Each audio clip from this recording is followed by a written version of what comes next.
Alright folks, this is one of my more favorite type of vehicles. And this particular one has turned out to be a very pleasant surprise for me. This is a 2002 Chevy Blazer. It's the S10 type of Blazer, the LS model, so it's got some nice equipment, and I'll go through around all that stuff with you. Alright, first of all, a couple really good things. Everything pretty much works in this vehicle. There's no check engine lights, no warning lights. It has 171,599 miles. So it's about average on the mileage. It's auto, all-wheel drive, or four-wheel drive. And this is like the best combination, I think, of 4x4 that you can have right there. One thing I know doesn't work is the radio. I don't know, it says lock.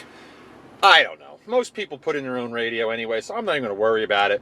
The air conditioner blows ice cold, and let's do the power stuff. Let's see, we got right rear window, down and up, no problem.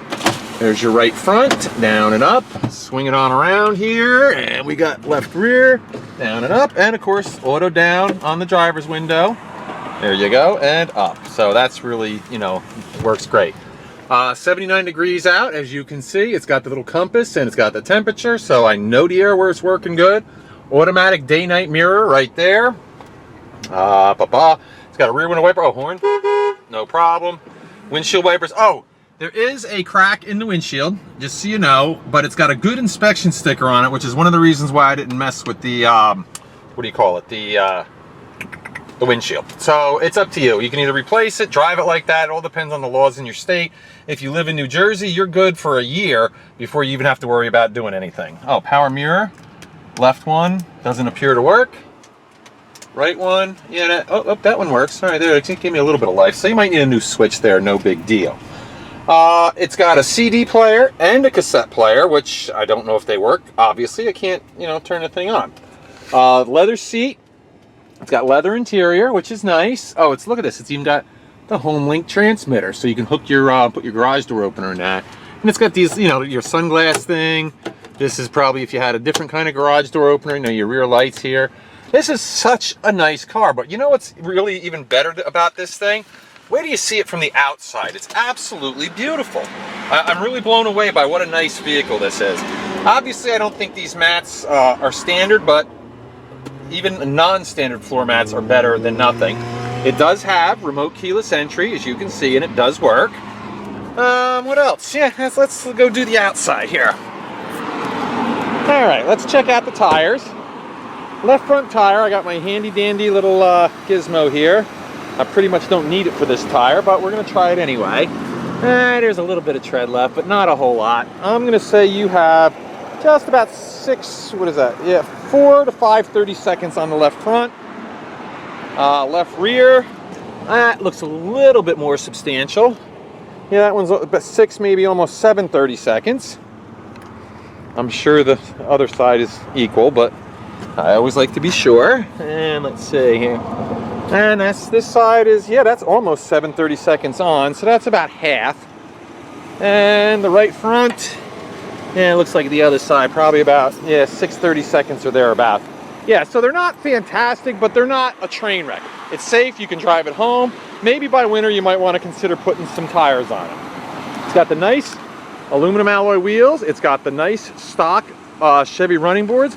Let's go over the body. All right, a little dent right there, or bump in the bumper up front. This color, just so you know, in 2002 was the most popular color. It's called Pewer. Very nice. It's not silver, it's not gray. It's just a really nice color. Right front fender looks like there's no nicks, no dings, no scratches. The door, right front door, yeah, it looks pretty decent shape. Like I said, it's the LS model. Let me open this up. Oh, check this out. Oh yeah, that's what I forgot to tell you. Check this out. It's got heated power seats on both sides. So, and a power seat, I think it has a blown fuse actually, but I know the heat works because I've actually driven this when it's cold out. And, well, I should say I know the heat works on that side. I don't know about this side because I've never been on this side, but I do know it works really good on that side. And I got to tell you, there's nothing as good as heated leather seats in the wintertime. Check out your headliner, nice and clean. This is just a really super clean vehicle. Somebody really took care of this thing. Here's your door jamb. Come around, here's your door frame. And as you can see, very, very clean. And then what I mean by clean, clean is in no rust. All right, let's do your roof. And as you can see, it's got the roof rack with crossbars, which is nice. It's got the deep tinted glass in the back. It's just a really attractive vehicle. And of course, there, as you can see, no nicks, no dings, maybe a couple tiny little scratches on that. Here's your back seat, which to me, looks like it was hardly ever sat in except over there. And we'll take a closer look at that when we get on the other side. It actually has the factory floor mats in the back. That's pretty cool. All right, here's your door jamb. We're in the right rear area right now. And now we'll do your door frame on the right rear door. And again, very clean, no corrosion, no issues with this thing as far as rust so far. All right, now we're at the right rear quarter panel, which looks very nice. It does look like it's got a little scrape right there. The paint is clean and shiny, but it does have a little scrape there. Nothing really horrible. Now, this is kind of interesting. I like the way that they did this. This is what's called a split rear hatch. In other words, this part goes up and the tailgate comes down. It gives you a place to sit. You know, if you're fishing or whatever, you want to put your boots on, you can sit on it. It does have the optional rear cargo cover, and that just stretches across and hooks in there. And that way you have that. But check this out. Those seats fold down, obviously, and you have all this room from here all the way to the back of the front seat. So you actually can put quite a bit of cargo in this thing. All right, and let's close it up. Oh, here, let me show you this, actually. There is a spot along the bottom here, to be fair, that does look like you might want to put some attention to that so it doesn't get any worse. But if you look at it from the outside, it looks beautiful. This is just a really nice truck. Close this up. There you go, rear window wiper, rear window defogger. Oh, look, it's got a Class 3 weight distributing hitch platform. And let's take a look, see underneath here. There's your spare tire. There you have it. All right, now let's come down the left side. Looks like a little bump right there, no big deal. Very nice down the side though, look at that. What a nice looking truck. Let's do the roof, of course, first. Come along, you see, fantastic. Sorry about the pollen, it just happened to be springtime in Jersey, and man, we got pollen like you wouldn't believe this year. It's horrible. All right, now we've got your left rear quarter, looks pretty clean, looks like a little ding right there in the wheel arch. Of course, there's your matching running board, factory, of course, on that side. Let's open this up. Let's take a look at this seat. I can't tell whether that might be worn. You know what that's from? Now I know. There was a baby seat right there. And it was there for quite a while because it actually has worn the leather a little bit. I can actually see, it looks like somebody really took care of this thing. They greased it up all the time. Yeah, I think this is going to be a great, great vehicle for someone. And as good as it looks, it runs even better. It's a fantastic runner, but we'll show you that on the test drive. And of course, there's your door frame. And again, nothing as far as rust or anything on this vehicle other than that spot I showed you in the back. Driver's door. Yeah, maybe tiny little scratches, but no nicks or no dings, nothing. Here's your door jamb. Oh, I can feel that air conditioning as soon as I open the door. And here's your door frame. This is your driver's door. So that's obviously the left front. There you go. Super clean vehicle. All right, come along here. Left front fender. A couple little nicks or whatever right there, but other than that, very clean. So this is a fantastic looking vehicle. Let's go to the front. It's got your tow hooks. It's got your factory fog lights. Very, very nice. See, it doesn't even look all beat up or anything. Now let's take a look underneath. There we go. All right, now, here's my favorite part. I did put a battery in this, but my favorite part of this vehicle is it's a 4.3 liter Vortec engine, which in my opinion, for a small SUV, is the best engine you can have. I personally own several of these brand new, and I've owned a couple other different vehicles with this engine in it, and it's just very powerful, pretty fuel efficient, just super, super nice. But let me rev it up for you so you can hear it.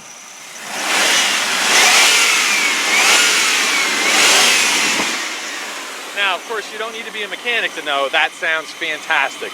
There's no high rev knock. There's no valve train noise. This thing runs perfectly, I would say. The only thing I can say negative about it is the little light bulb doesn't go on underneath.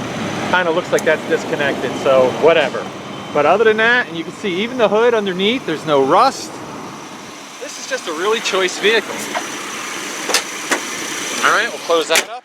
And here's your hood. I mean, even with this mileage, there's very few even stone chips on it. It's really amazing vehicle. And of course, there is your New Jersey State Inspection sticker, good until April of 2015. And that's pretty much it. But here's the important thing, and we're gonna take this for a ride, and you're gonna see how good this little baby actually runs. And it does run good. Alrighty, folks, we're gonna take it for a spin, but before we do, I just want to show you that this thing starts equally as well warm as it does cold, and that's something you always want to do with older, higher mileage vehicles. You want to make sure they start cold, you want to make sure they start hot, because little different problems can manifest themselves depending upon that. So, we'll start her up, and it starts right up, idle's fine, every single light is out. Like I said, this is just a really surprising, really nice vehicle. Like I said, this is one of my favorite drivetrains. The 4-speed automatic with the 4.3 Vortec V6. It's terrific. Oh, yeah. 2 fire trucks just went by. Now there goes the Tri-County Fire guy at about 100. So we just gotta wait a second. I hope I just don't run into this when I go on the test drive. Wish these people would like step on the gas a little bit. All right, here we go. Yeah, this thing is real spunky too. I mean, it really has plenty of power. I mean, I love this truck. I love driving it. I love everything about it. I mean, we're at 55 miles an hour already. I mean, it's fantastic. All right, once we straighten out here, and it's actually kind of quiet in here too. I love that. Let go to steering wheel. We are tracking dead straight down the road. Look, no hands. We're still going perfectly straight. So this is a really still no hands. Look, it's straight as can be. Just a fantastic vehicle.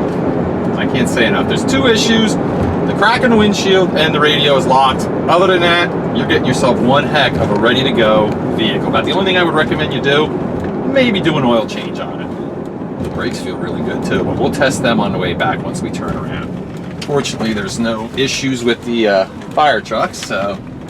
Alright, nice turning radius, turned right around. Obviously, I don't have the 4-wheel drive on it. The 4-wheel drive's on, the turning radius isn't quite as good. I will test the 4-wheel drive for you when we get back, and you'll see that it works fine. But the next thing we're going to do is shifts smooth as silk too, and as you can see, very quiet. I think I already mentioned that. What I'm going to do is I'm going to do a little brake test for you guys. I believe this year S10 Blazer did have anti-lock brakes, but I'm going to test them. And I'm going to do that by pulling into this vacant lot across the street from my place. I know where there's a little patch of loose gravel. I'm going to let go of the steering wheel, slam on the brakes, see what happens.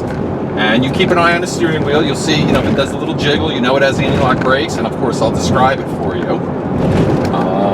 And that's pretty much it. I mean, it's pretty much the best I can do on a video. Alrighty, and here we go. Pull into the lot. I only do this for about 25 miles an hour down. I don't do it for like 50. It would be ridiculous. Plus, I'd probably get arrested. I'm a little patch of gravel. I go to wheel end. Okay, now I don't know if you could hear that on the video, but I have good news, of course, as I expected. It does have anti-lock brakes, and they do work. It stopped us quickly, safely, in a perfectly straight line. I could definitely hear the anti-lock brake pump activating. So I know they work, and of course, the ABS light's not on or anything like that. So yeah, you're gonna have a safe vehicle, dual airbags. You know what this would be great for? I just thought of, I would put one of my kids in this vehicle. I would have absolutely no problem my 17-year-old son driving this back and forth to high school. All right, now I'm gonna test the 4-wheel drive. This isn't very scientific, but it should get the point across. I am on about a 20 to 25 degree uphill angle gravel driveway. What I'm going to do, it's in 2-wheel drive right now. I'm going to step on the gas and listen. I'm going to be shut up and listen. You can hear the gravel just spinning, and you'll see the truck really won't hardly go anywhere. Ready? Here's 2-wheel drive. Yeah, see, I got it up to 25 miles an hour on the speedometer, and we went about 2 feet. So yeah, that's that. Now, the next thing we're going to do, auto 4-wheel drive. I recommend that for rainy weather and obviously in the winter. It's a no-brainer. You don't have to think about it. It doesn't grab as good as 4 high or 4 low, but what it will do is it makes all the decisions for you. Now, when I do the experiment again, you'll hear it shifting the power back and forth from wheel to wheel, front to rear. Here we go.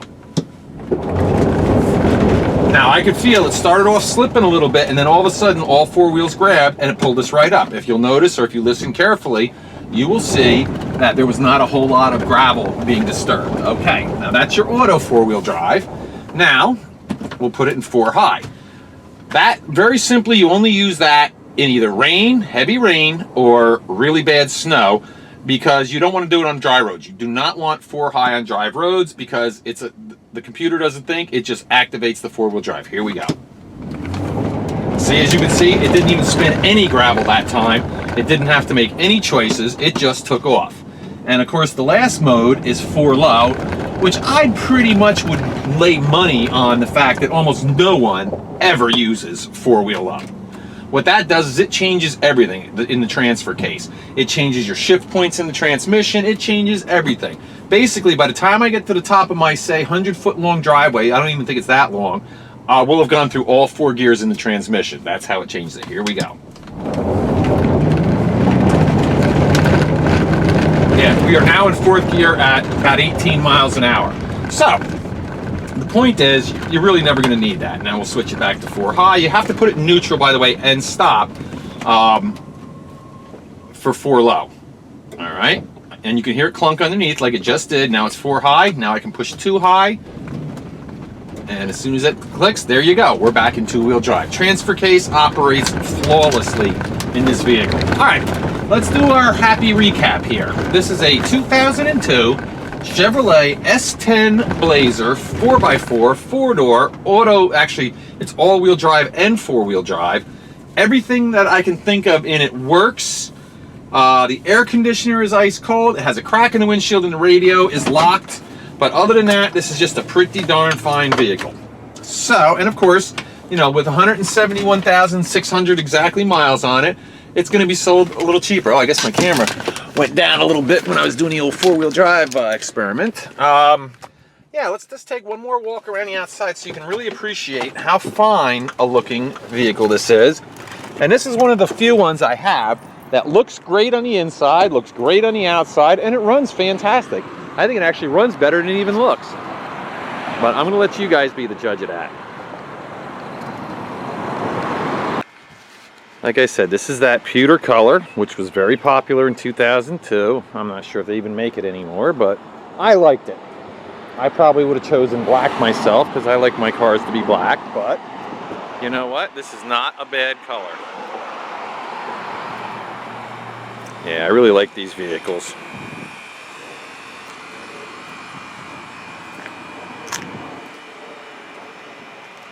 Alright folks, and like I always do, I hope somebody needs a nice, reliable family SUV, smaller one, and I really hope this goes to a good home because it's a great vehicle. Thanks.